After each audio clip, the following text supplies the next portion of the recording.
hoy con la doctora Lili Soto. Ella es médico infectólogo, miembro de la Sociedad Venezolana de Infectología. También es profesora en el Hospital Universitario de Microbiología, pregrado y posgrado. También trabaja allí en el hospital. Y bueno, ve todos los días de todo. Bienvenida, doctora. Muchísimas gracias por la invitación. Muchas gracias a usted por venir. Entonces vamos a hacer un preámbulo, doctora, identificando las diferencias entre emergencia sanitaria, pandemia y endemia. Ok.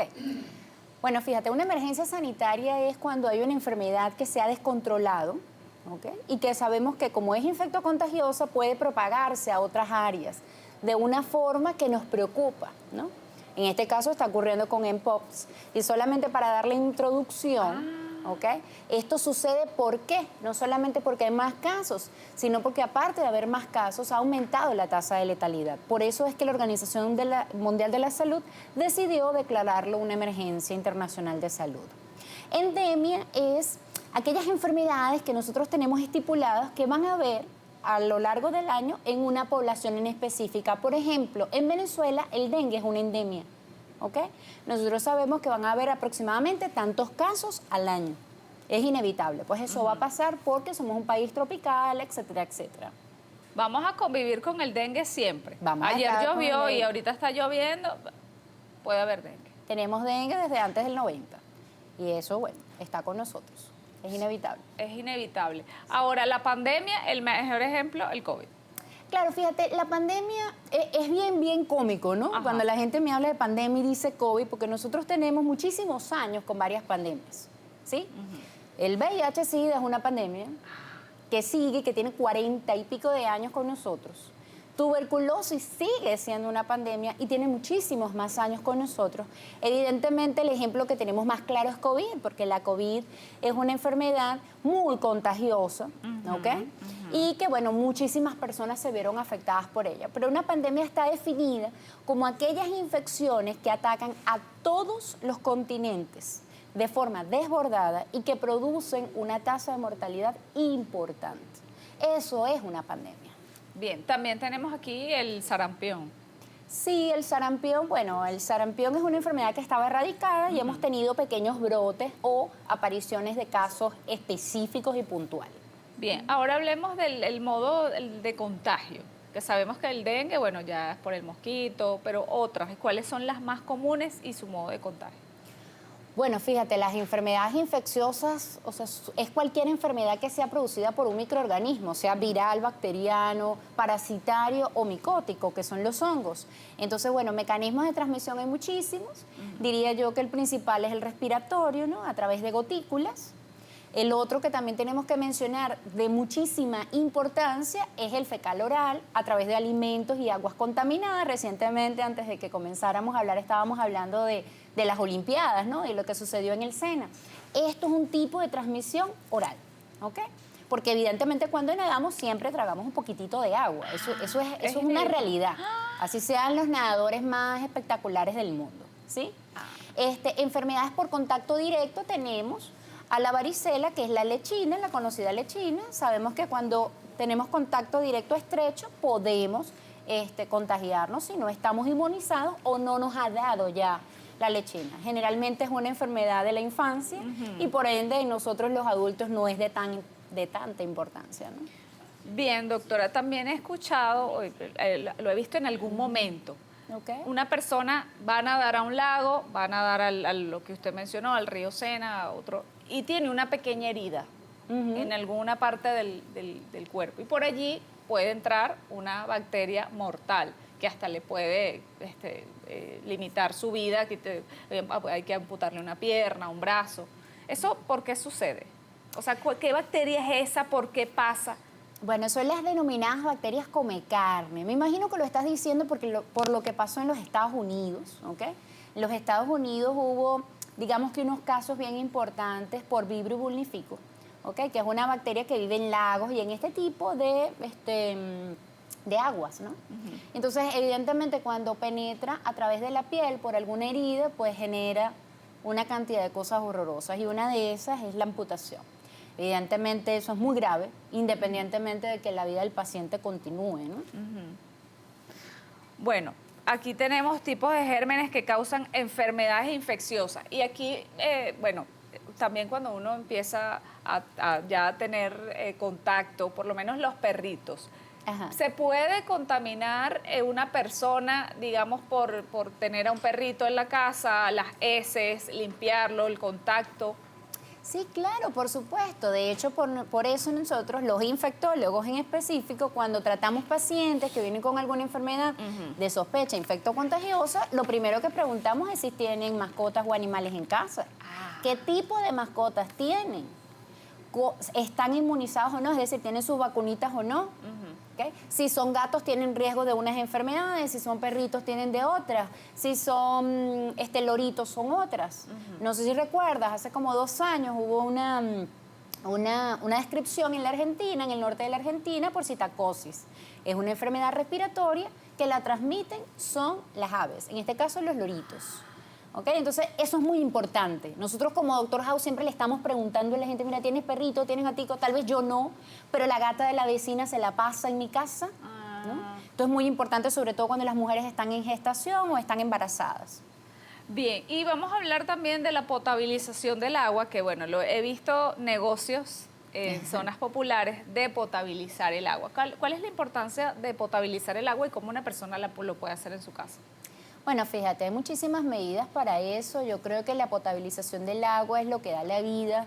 Generalmente cuando vemos documentales de las Naciones Unidas y de la ONU en países como África y en países como el nuestro, lo principal es el agua para combatir enfermedades. La hidratación es lo primero que usted tal vez vea cuando un paciente está hospitalizado, ¿no? Entonces, ¿cómo se debe hacer? Bueno, ya hay, digamos que productos muy industrializados, tenemos las Aquataps, no es por darle publicidad, pero digamos que es la marca comercial que conozco, que podemos conseguirlo en los Farmatodos, Locatel y en todos lados. Y viene en una pastillita y lo utilizamos en un bidón de agua de 20 litros, ¿no? Eso nos va a ayudar a potabilizarla. Otra de las cosas, otra de las medidas que podemos utilizar en casa, aparte de, digamos, los filtros estos que tenemos en la casa, es hervir el agua durante 1 hora, luego dejar reposar, ¿sí? Hay personas que te dicen, yo no nada más la filtro, sino que también la hiervo, porque necesito asegurarme de que el agua que consuman en mi casa sea completamente potable y esté completamente libre de microorganismos. Bien, ¿alcalinizar es lo mismo? No. No es lo mismo, se busca alcalinizar el agua en otras situaciones, ¿ok? Por ejemplo, cuando los pacientes tienen problemas con el sodio, cosas así, ¿sí? Eso ya bien. es mucho más específico. Voy con algunas de sus preguntas. Buenos días, saludos, excelente tema. Desde Mérida, excelente. Quisiera saber cuánto tiempo debería durar una gripe. Tengo varios días con malestar y con estos cambios de clima no siento mejora. Bueno, fíjate, el resfriado común es algo que debería durar unos pocos días, de 3 a 5 días. Pero en general, lo que está sucediendo es que a veces los pacientes se infectan con COVID, con influenza, y como los síntomas iniciales son muy similares al resfriado común, lo confunden. Yo siempre le digo a los pacientes, si pasas más de 5 días con síntomas respiratorios, deberías ir al médico, sobre todo con todo lo que hemos vivido, ¿no? Bien, buenos días, los sintonizo desde Carayaca. Quiero saber cuál es la diferencia entre una infección y una virosis. No, bueno, las virosis son un tipo de infección, ¿ok? Las virosis son infecciones por virus, ¿sí? Hay infecciones bacterianas, hay infecciones parasitarias, hay infecciones por hongos, etcétera, etcétera. Pero la virosis es un tipo de infección. Ok. Saludos desde Maturín, tengo 68 años, soy paciente diabético, últimamente no salgo de una gripe, quisiera saber si esto se debe a mi patología y cómo puedo hacer para mejorar mis defensas. Bueno, fíjate, sí y no, ¿ok? Habría que ver las condiciones metabólicas en las que está la paciente en este momento. Ciertamente uno indica esquemas de vacunación especial a las pacientes con ciertos tipos de patologías o enfermedades. En este caso, neumococo es muy importante para esta señora, sobre todo por la edad, para prevenir este tipo de enfermedades respiratorias. Saludos desde Valencia, muy oportuno este tema. Tengo un paciente oncológico en casa, tiene 75 años.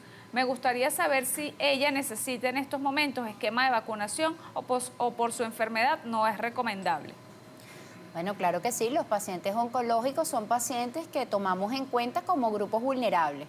y nosotros decidimos, dependiendo del tipo de cáncer, etcétera, etcétera, el tipo de quimio que vaya a recibir, todo eso nosotros decidimos y hay esquemas, bueno, cuando digo nosotros me refiero a todos los infectólogos, hay esquemas que están distribuidos a través de la Organización Mundial de la Salud para cada tipo de estos pacientes. Ah, muy bien. Excelente tema, no me lo pierdo nunca. Mi hijo tiene 5 años y no le he colocado sus vacunas de refuerzo. Si la doctora me puede orientar, ¿cuáles serían las vacunas que son necesarias para esa edad? Tengo papel y lápiz a la mano. Ella tiene su papel y lápiz a la mano. Bueno, dile que yo realmente trato más que todo son adultos. Okay. Yo soy infectólogo, soy médico internista y trato, hice infectología y trato adultos, pero en este caso lo que mencioné anteriormente, el neumococo, ahorita la triple viral, sarampión, es importante, ¿no? Pero puede consultar con cualquier infectólogo pediátrico y le va a orientar muchísimo mejor que yo. Bien. Los sintonizo desde Ciudad Bolívar. A raíz de estas lluvias no he dejado de tener una gripe. Cuando se me calma, vuelve con más fuerza. ¿Esto es normal? No, definitivamente no es normal. Debes acudir al médico. Si tenemos tos durante más de 2 semanas, es probable que ella lo que tenga es una bronquitis y no una gripe ni un resfriado común. Hace un año tuve salmonelosis y desde ese momento siento que mi sistema digestivo no quedó como antes. ¿Qué me puede recomendar? ¿Debería realizarme algún examen?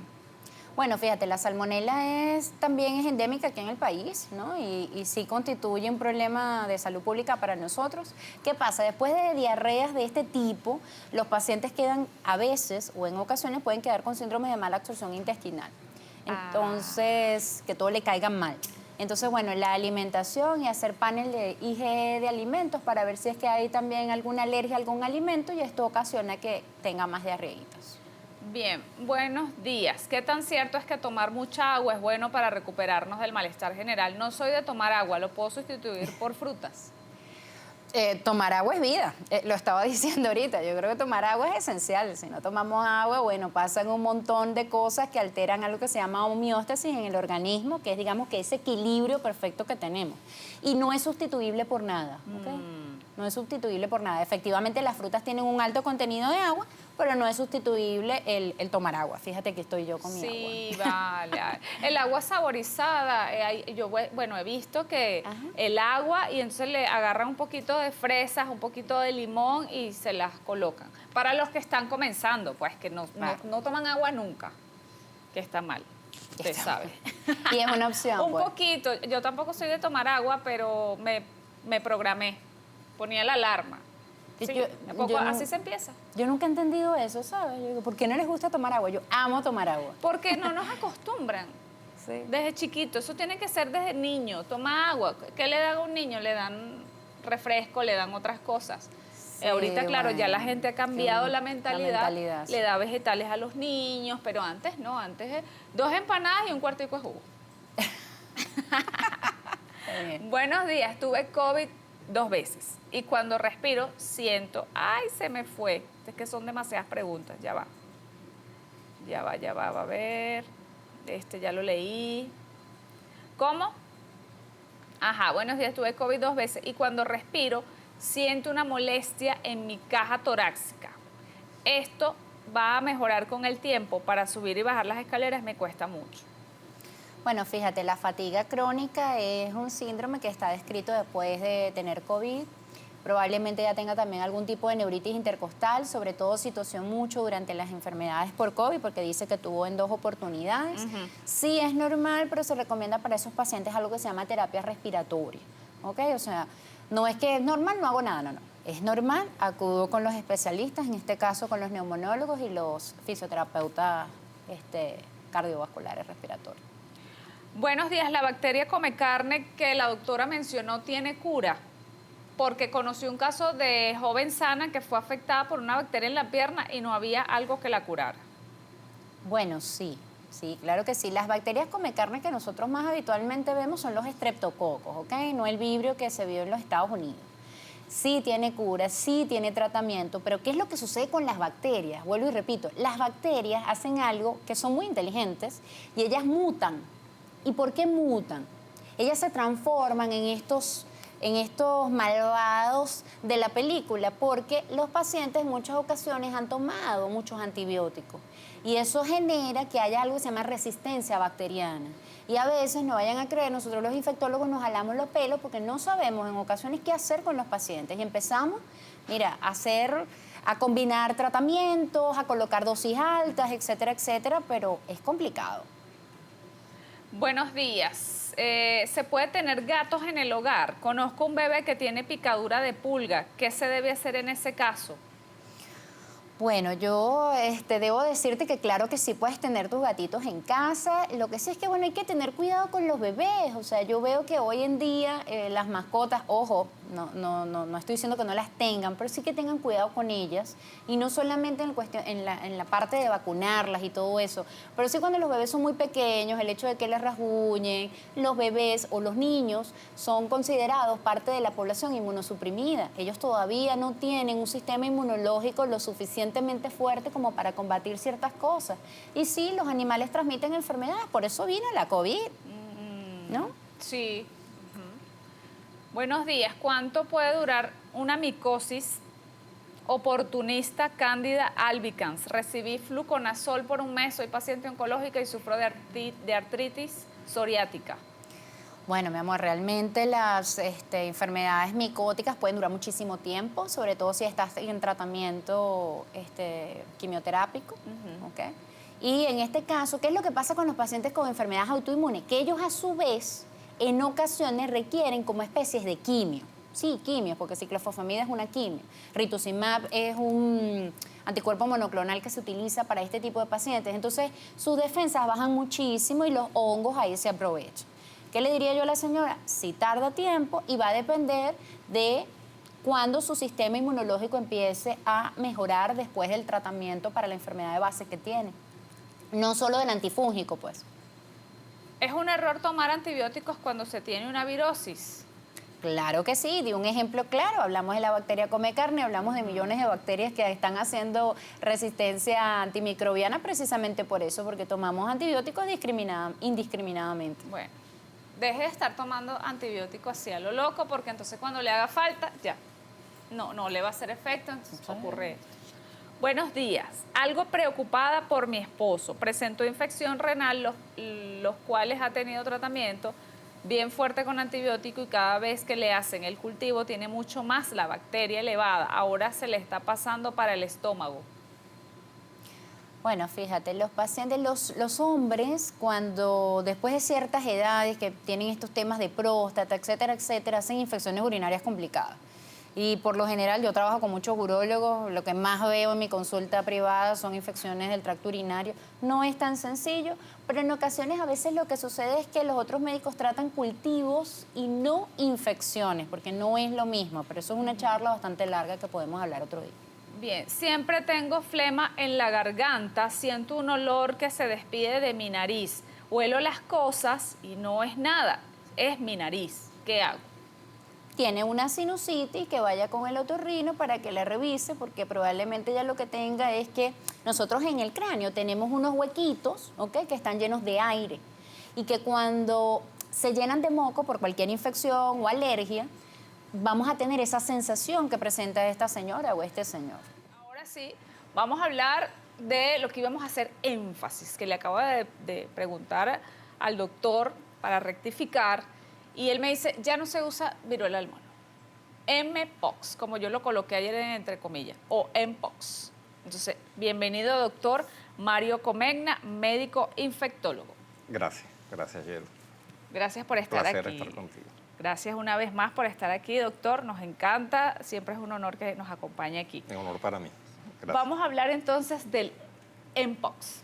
Sí, un poco lo que decíamos, estábamos hablando, ya no se habla de viruela del mono, el hecho de no querer estigmatizar un poco a los simios o a los monos. Y se habla de Mpox, sin embargo nosotros repetimos que no es la viruela del mono o la viruela del simio, pero ya ese término no se utiliza. Siempre van a escuchar o van a ver Mpox o Mpox, como lo quieran llamar. Esto es una enfermedad viral, es una enfermedad ya conocida desde hace muchísimos años. La viruela se descubrió en 1956 y de hecho fue en Dinamarca, en unos monos que estaban, digamos, utilizándolos para investigación. Y de ahí viene el nombre pero se han visto brotes de esta enfermedad asociados a otros animales, incluyendo en el año 2003 en los Estados Unidos hubo un brote y fue por unos ratones que eran los ratones de Gambia. Ahorita hay un poco de moda de traer animales, digamos, silvestres y tenerlos como mascotas. Y si eso puede generar problemas, pues evidentemente van a traer algún tipo de enfermedades que pueden transmitirse al humano. Originalmente esto no se transmitía al humano. La primera vez que pasó al humano fue en los años 70. Entonces ahí empezó ya un poco de preocupación, una enfermedad que le pareció interesantísimo que hablaran primero de endemias, que pasó a ser endémica pero en África, sobre todo en lo que es la parte central de África, la parte subsahariana. De hecho, cuando ustedes ven la geografía, se parece mucho a Venezuela. Y bueno, ahí empezó, estaba localizado, como todo lo que pasa en África, en países pobres, no llama mucho la atención.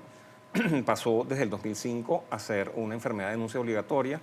Está incluso dentro de las enfermedades que, digamos, que son de denuncia obligatoria porque pueden ser un problema de salud pública mundial o internacional, y por eso es que se hace todo este trabajo.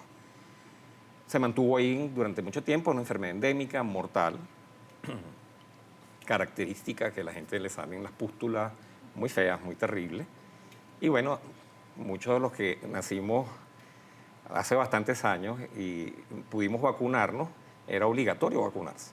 La vacuna, una vacuna muy tóxica, era obligatoria sobre todo para los viajeros. Hasta el 80 vacunaron. De ahí para adelante, más nunca. Siguen los brotes.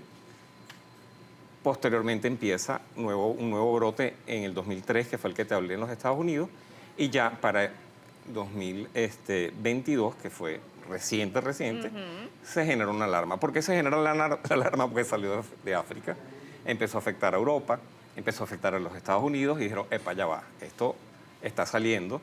Empezó a afectar a una población muy particular, que eran hombres que tenían sexo con hombres, o sea, sobre todo población gay o bisexuales. Muchos de ellos, más de la mitad, eran personas que vivían con VIH. Y bueno, fue este grupo, digamos que podríamos hablar de grupos con actividades de riesgo. Y bueno, se empezó un poco a trabajar, se generó la alarma. Ahí se decretó, igualito que se hizo ahorita, como una emergencia sanitaria internacional. Hay que tener claro qué significa esto. Uno, como muy bien dijo Lili anteriormente, es que es una enfermedad que está saliendo de control o una patología que está saliendo de control, no solamente porque hay un aumento de casos, ya le voy a explicar por qué, sino que también se está comportando diferente, o sea, la letalidad aumentó. Cuando era una enfermedad, o sea, cuando comenzó 2022 hasta 2023, fueron 95.000 casos, de los cuales solamente 180 personas murieron. Bien. En lo que va de año, han habido 17.500 casos, un poco más, un poco menos, pero con una mortalidad de aproximadamente 500 fallecidos o 500 muertes. Ustedes dirán, pero los números son pocos, no son tantos. Pero ya va, pero si te pones a comparar 95.000 contra 180 y 17.500 contra 500 o 600, hay que estar, digamos, pendientes de lo que pasa. Ya eso es lo que genera. Esto también tiene un trasfondo desde el punto de vista de facilitación. Si tú declaras una emergencia, eso te va a facilitar tener los recursos para poder actuar. Me explico.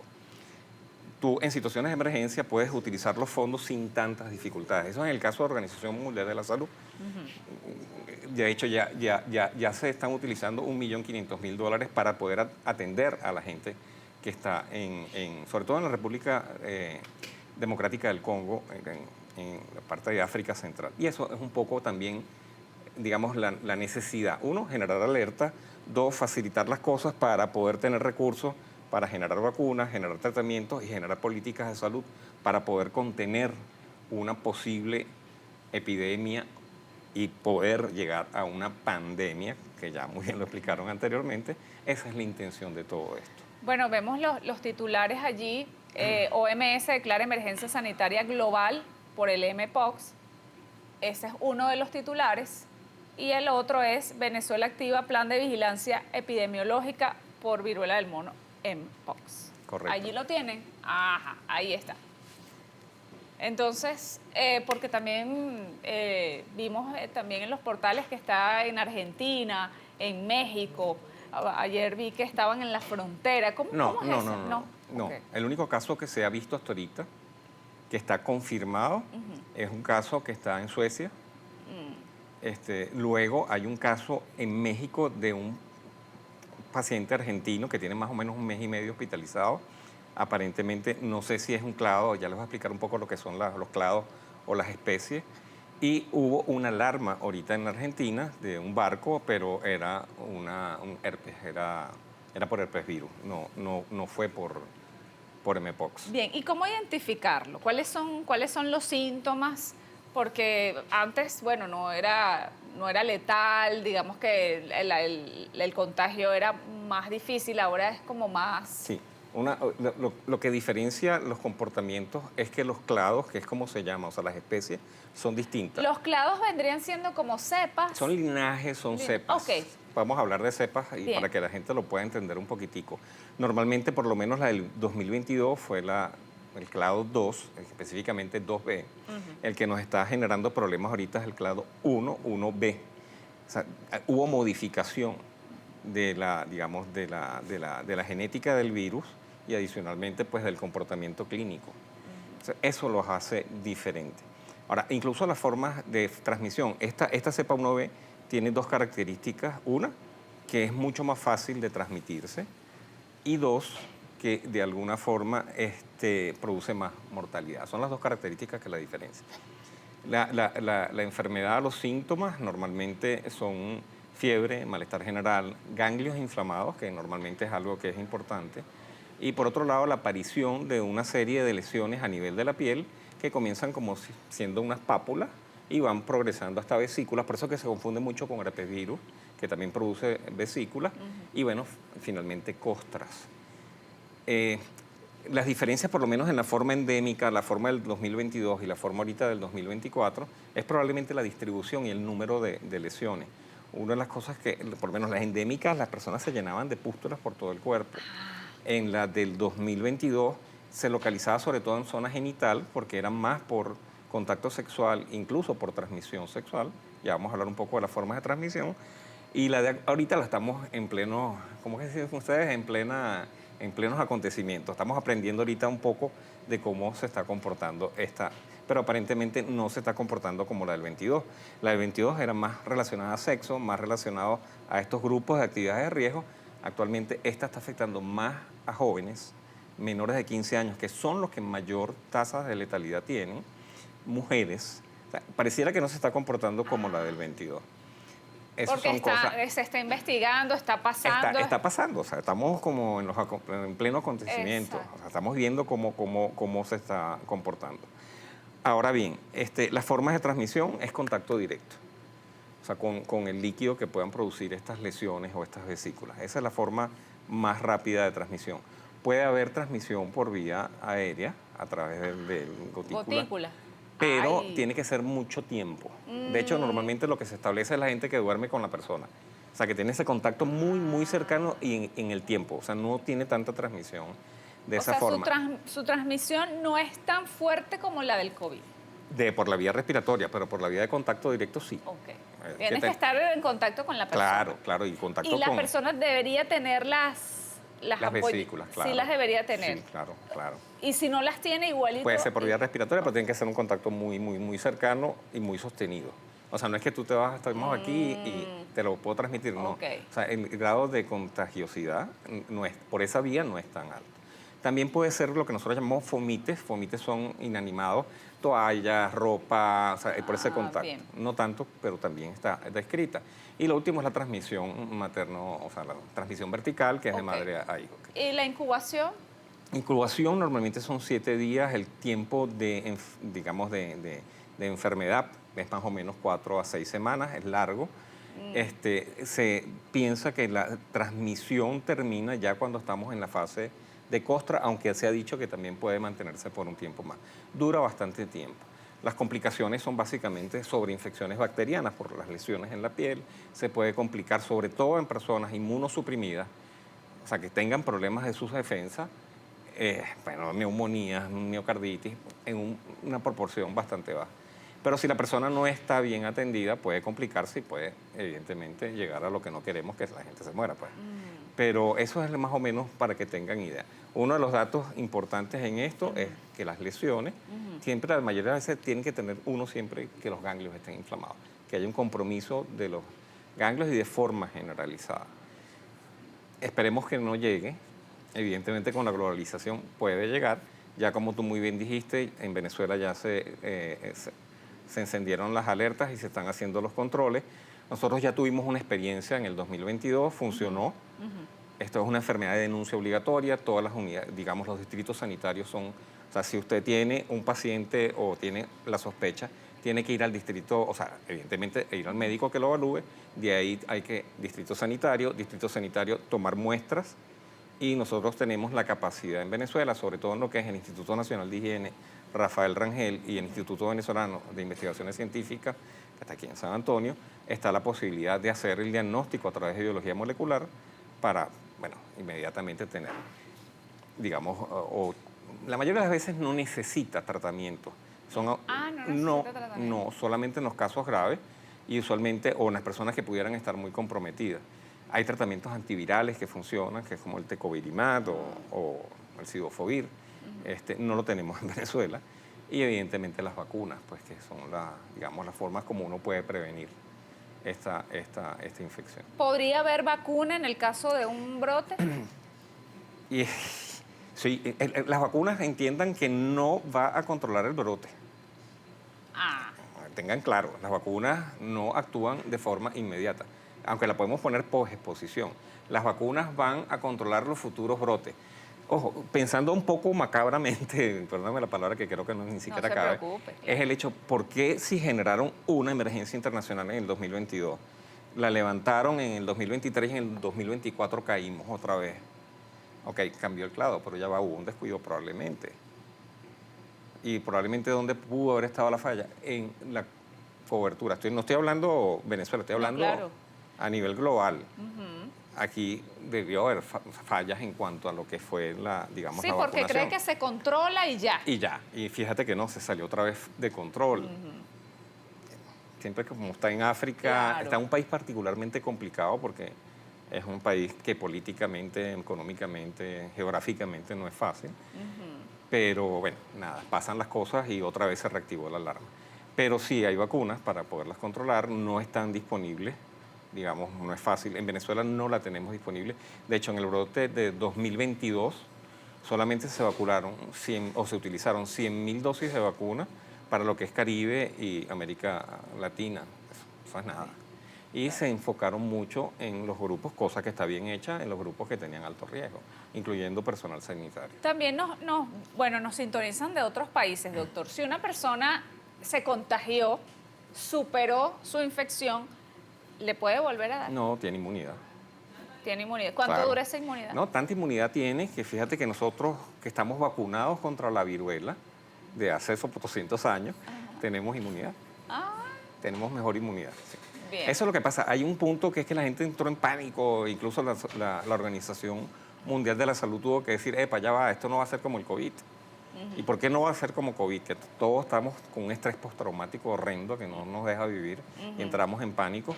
Es un virus que se conoce hace 200 años, está súper investigado, hay vacunas, tenemos vacunas de tercera generación, hay medicamentos que también pudieran funcionar, hay formas como controlarlas, o sea, esto no es, nunca se va a poder comportar como COVID. Y las formas de transmisión son absolutamente distintas. Sí. ¿Y las secuelas? ¿Hay secuelas? Sí, las secuelas que puedes tener, la mayoría son secuelas, lesiones, cicatrices en la piel, si te afecta los ojos, que eso es más con la forma endémica, pudiera perder la vista a las personas y las complicaciones que vemos sobre todo en las personas que pudieran estar a mayor riesgo, que son las personas que están inmunosuprimidas. Pero antes le voy a hacer algunas preguntas. ¿El mpox se parece al VIH? No, nada que ver. Hay una relación, o la hubo sobre todo en el brote del 2022, porque lo que hablamos, eran personas que, más de la mitad de las personas que tuvieron monkeypox o mpox eran personas que vivían con VIH. Y la forma de transmisión fue más por la vía sexual. Y el grupo que más se afectó fue este grupo en particular. Son virus completamente diferentes, son de, digamos, orígenes completamente distintos, no tienen nada que ver uno con el otro. Bien. Buenos días, ¿la lechina se puede confundir con la mpox? Sí, uno de los grandes problemas que a veces las personas la confunden, no solamente con la lechina, sino con otras formas también de infecciones por herpes virus. A veces también con la sífilis se puede confundir, sobre todo con secundarismo sifilítico. Sí se puede confundir, sin duda. Por eso es que es importante que si aparecen las lesiones y tienen esos síntomas de fiebre, malestar general, dolores musculares, siempre consultar al médico. Bien, yo viajo mucho, me da miedo. ¿Cómo me puedo proteger? No tenga miedo. Hay formas de vacunar, las vacunas no son para todos, las indicaciones son muy precisas, son las personas que pudieran estar a riesgo, las personas donde hay sitios, donde hay un aumento de casos, tengan claro que la vacuna no va a controlar un brote en particular, la vacuna sirve para brotes futuros, o sea, para evitar que esto continúe. ¿Cómo se controlan los brotes? Se controlan específicamente con todas estas medidas epidemiológicas que estamos o que se están aplicando a nivel mundial. Ahora, si tiene la posibilidad de vacunarse, perfecto. Si no tiene la vacuna de la viruela, porque como hablamos, las personas que tienen más de 50 a 55 años, muy probablemente ya están vacunados. Eso le da cierto grado de inmunidad. Pero bueno, ya no se preocupe, la higiene de las manos, el evitar contacto, digamos, las medidas de higiene convencional son las que lo van a proteger. No hay que hacer cosas mayores ni tampoco entrar en esa paranoia, no. Fíjense que son grupos muy particulares. Si usted no está en ese grupo particular y no está en una zona donde hay aumento de casos o presencia de casos, quédese tranquilo. Aquí, bueno, le pregunta lo de la vacuna antivariólica. Correcto, lo que acabamos de hablar. Ok, esa le protege. Sí, tiene inmunidad y la inmunidad, no 100%, pero sí protege. Buenos días, luego de pasar por esa enfermedad, ¿quedan las lesiones? Sí, puede dejar cicatrices, no las lesiones activas, pero sí puede dejar cicatrices. No existe que se ponga la cremita. No, depende también de la severidad. Normalmente la forma endémica era la que producía muchas lesiones. Las otras, los otros brotes, la distribución de las lesiones han sido distintas, sobre todo es en tórax, región genital y los brazos, que es donde más pudieran verse este tipo de lesiones, si no se tienen los cuidados convencionales y que no tengan sobreinfecciones, pues evidentemente puede dejar cicatrices. ¿Cuál es esa diferencia que, doctor, usted habla, la forma endémica? No, la forma endémica es como se llama, la que podríamos, si lo hacemos como una línea de tiempo, Ajá. Hablamos de endemia hasta 2022. En el 2022 se presenta esta misma patología con una forma clínica un poco distinta a lo que venía. Como el clado que usted es el clado 2. Okay. Y ahorita estamos con el clado 1, que tiene los mismos componentes, pero afectando a un grupo de población diferente, con una forma de transmisión más fácil y con una letalidad mayor. Bien, bueno. Pero todo es lo mismo. Okay. Pasa que han venido como un poco lo que pasó con el COVID, de ser una enfermedad terrible, pasó después a terminar. No quiero ser... Son terribles todas, pero claro, terminó siendo una gripe fuerte, pues. Exacto. De una enfermedad que mataba a muchísimas personas. Buenos días, ¿existe un examen para saber si fui vacunado contra viruela? No. Usualmente se ve la cicatriz que deja. Puede sacar la cuenta. Y saque la cuenta y muy probablemente debe estar vacunado. Y, por ejemplo... O sea, si hay forma, de Ajá. hacer anticuerpos contra la viruela. Pero eso no son, digamos, pruebas de rutina. Bien. O sea, no lo va a conseguir en cualquier laboratorio. Eso tienen que ser laboratorios de investigación. ¿Y cómo se hace la inspección, doctor? ¿Ah? ¿Cómo se hace la inspección, por ejemplo, cuando dicen en las fronteras? ¿Cómo se hace? No, normalmente lo que se hace es como cuando la gente viaja, le van a pedir que llenen un cuestionario. Ajá. Y en ese cuestionario hacen preguntas que inmediatamente cuando el personal la lea, inmediatamente puede decir, esta persona, son bien estructurados además, esta persona puede tener, y ahí no solamente evalúas los síntomas o los signos clínicos que pueda tener, sino adicionalmente los datos epidemiológicos. ¿Sabe dónde viene, qué hace, qué no hace? Tú dices, esta persona pudiera, y se le llama, se le notifica, lo evalúan y se hacen los exámenes pertinentes para poder hacer el diagnóstico. Claro, porque antes era con el hisopado, había Claro, otro aquí protocolo. No, aquí no. Este es otro protocolo. Este es otro protocolo completamente distinto. Bien, aquí hay alguien que pregunta de cómo ¿Cómo aumento mis defensas? Ay, bueno, la mejor manera es no se estrese. Manejo del estrés, buena alimentación, buen descanso, eso es lo mejor. Y mantener, o sea, tener todos hábitos de buena salud, eso es lo mejor. Difícil hacerlo, pues es muy fácil decirlo, pero hacerlo es muy complicado. Alimentarse bien, eso es lo mejor. Y mantener las medidas de higiene, digamos, no solamente personal, sino también de su entorno, pues, higiene en general. Aquí tengo otra pregunta. Por favor, pregúntale al doctor si esa vacuna era la que ponían a uno en el colegio, en la espalda, que era como pinchazos, o era la del brazo, porfis. La del brazo. La del brazo. Dime tu edad y te diré si te la pusieron. Ese es el mejor dato. Dime tu edad. ¿A qué edad se la pusieron a usted, doctor? Ay, yo no Disculpe. me acuerdo. Hace muchos años. 1900. Ah, 1900. casi el siglo pasado. El siglo pasado. Buena, el siglo pasado, ya allí lo tiene. Ahora, doctor, coménteme sobre el proyecto 1113. Sí, el proyecto 1113 es una iniciativa de promoción de salud.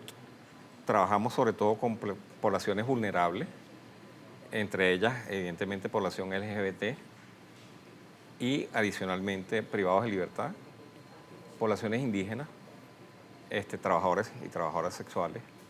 Y bueno, es un poco trabajar en la parte de salud sexual. De hecho, no solamente trabajamos en Caracas, trabajamos en varios estados o entidades del país, en territorios del país, pero tenemos una clínica de salud sexual que está ubicada aquí en Caracas, donde todo es absolutamente gratuito. Hacemos pruebas hacemos un cribado de infecciones de transmisión sexual completamente gratuito y damos orientación, vinculamos a las personas que lo necesitan, se hacen otro tipo de pruebas, no solamente para HIV, sino para las otras enfermedades, incluso también para tuberculosis. Y bueno, estamos intentando poner nuestro granito de arena. Tenemos una página, tenemos una página web. ¿Cuál es? Proyecto 1113, pero en letras. .org, y tenemos también en Instagram, que evidentemente es una de las formas de comunicación importante, en donde tenemos información permanente, información bien veraz. Intentamos no alarmante nada, sino simplemente para que la gente esté informada. Es también @proyecto 1113. Y bueno, nada, pueden contactarnos cuando quieran, con muchísimo gusto, y los podemos orientar. Bueno, hay muchas fallas, sobre todo, siempre la parte sexual siempre es un tabú. Sentimos un poco que la población LGBT está un poco como dispersa y necesita bastante apoyo. Son minorías. Las minorías usualmente nadie las quiere, nadie se ocupa. Y es como la gente que nadie quiere, pues. Entonces, nada, nosotros nos intentamos ocupar de todo esto en la medida de nuestras posibilidades, evidentemente, porque tenemos también límites, no es ilimitado.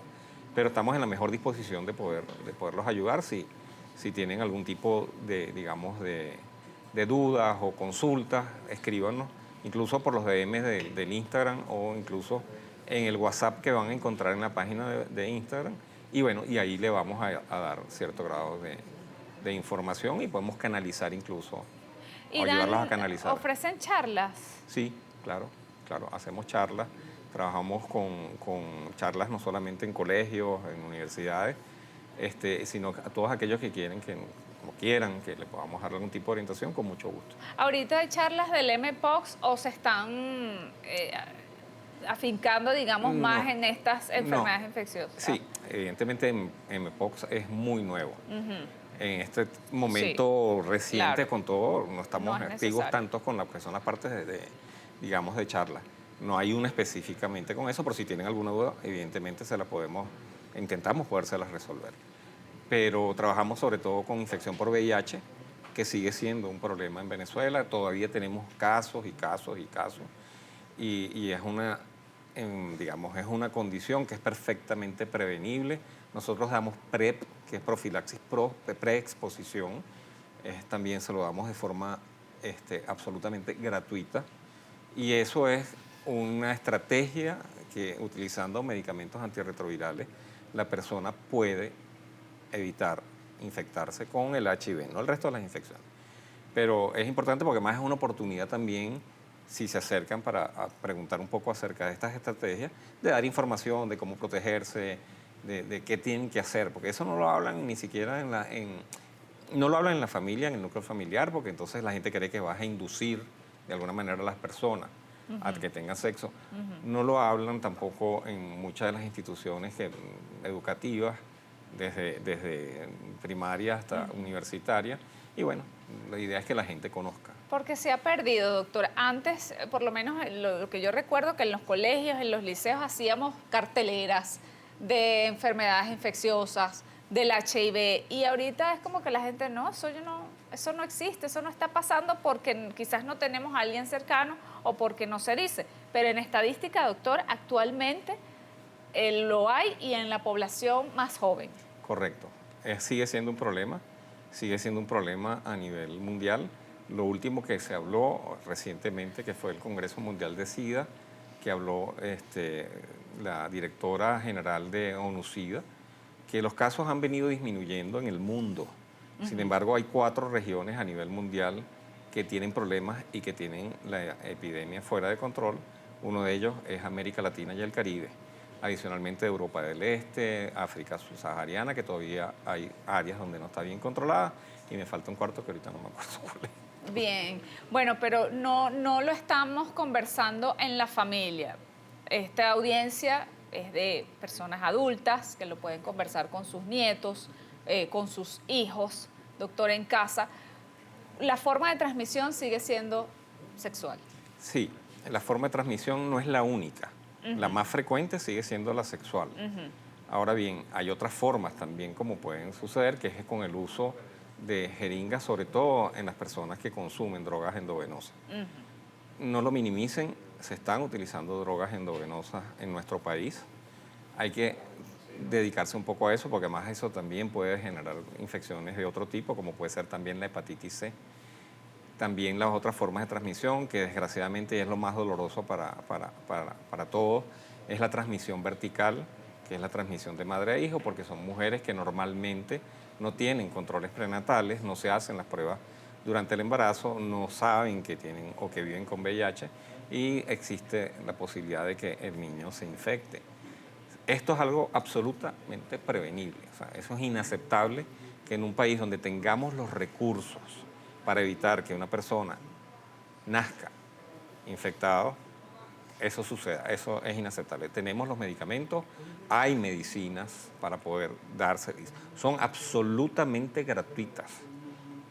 Entonces, no puede ser. Entonces, aquí lo que falta es información en ese sentido. ¿Cómo se evita, doctor, de manera vertical? ¿En qué momento la mujer, bueno, está embarazada, supongamos que va a su control, ya se puede evitar que el niño nazca? Absolutamente. Si se conoce o se sabe que es VIH positiva y está recibiendo tratamiento y está indetectable, no va a infectar a su hijo. Igualmente hay un protocolo para transmisión vertical que es a través de la utilización de medicamentos, en este caso la sidobudina por vía endovenosa, y después al niño expuesto también se le da una profilaxis posexposición con medicamentos antirretrovirales. Y eso evita prácticamente casi un 100% que esa persona pudiera, o ese niño o niña, pudiera infectarse. ¿Es necesario que toda la población se haga la prueba anual, cada 5 años? Normal, no, depende, no puede ser establecido, depende de la exposición y del riesgo. El tema, una de las limitantes que tiene, aquí hay un problemita particular. Normalmente la prueba de VIH es una prueba voluntaria, donde incluso tú tendrías que firmar que tú puedes, digamos, que tú estás dispuesto a que te hagan la prueba. ¿Esto por qué se hace? Es para evitar estigma y discriminación. Porque el estigma y discriminación es uno de los grandes problemas. ¿Por qué la persona no quiere hacerse la prueba? Porque me van a botar el trabajo, porque me van a rechazar en la familia, porque me van a rechazar en el entorno donde yo estoy, porque me van a botar muchachito del colegio porque yo soy VIH positiva o positivo. Todas esas implicaciones que lo que producen estigma por ser ignorantes, absolutamente ignorantes. Porque una persona que viva con esta condición no representa ningún riesgo para absolutamente nadie. Entonces, eso hay que acabar con estigma y discriminación. Ahora, ¿qué sería lo lógico? Que como cuando tú te haces tu perfil y te hacen tu VRL, ¿por qué no hacer una prueba de VIH? Y si estás VIH positiva, bueno, nada, te pones en tu tratamiento y chévere. Vas a tener expectativa de vida normal, vas a tener calidad de vida normal. ¿Representas un riesgo? Nada, porque si estás con tu digamos, con tu virus controlado, lo tienes indetectable, pues no va a transmitir. O sea, es el I es igual a I, que es una de las, digamos, de los estandartes, de los eslogans que nosotros utilizamos. Indetectable es igual a intransmisible. Si usted está en tratamiento, es adherente a sus medicamentos, no va a transmitir virus, no le va a hacer daño a otras personas. Otras personas, llámese sus parejas o sus parejas, llámese sus hijos o su esposa en este caso. Se puede controlar. Pasa que tenemos que acabar con el estigma y la discriminación, dar una información absolutamente veraz, que la gente entienda que esto puede ser como cualquier cosa. Si a ti te da diabetes, ay, pobrecita. Si tú eres hipertensa, ay, pobrecita. Si tienes cáncer de Dios lo libre a cualquiera, ay, pobrecita, pero tienes HIV, ay, ya, que eres un depravado, eres una depravada, eres una loca, una drogadicta. Hay que acabar con eso. También la población joven, según su experiencia, doctor, y para finalizar, ¿a los jóvenes les está importando infectarse? O, no me importa si están los antirretrovirales. Eso es verdad, sí. Se le ha perdido un poco el temor porque las personas saben que existen medicamentos y se puede controlar. Eso por un lado. Pero hay otras variables, otras aristas. Uno, el tema del consumo de drogas es un problema. No solamente el consumo de drogas convencionales que nosotros conocemos, hay lo que se llama chemsex, que son químicos para el sexo, que la gente los está utilizando mucho. Estos son anfetaminas, metanfetaminas, etcétera. Esto es un tema completamente aparte que es un temazo. Por otro lado, el tema de motivación en la juventud, es un tema de depresión, ansiedad. Todo esto son una cantidad de, digamos, de aristas que hacen que los hagan un poco más vulnerables, un poco de falta de orientación, un poco de fortalecimiento digamos, personal, que los hace llevar a ponerse a riesgo y desgraciadamente terminar con un virus que probablemente ya no lo va a matar, pero si no hace bien las cosas sí lo puede matar.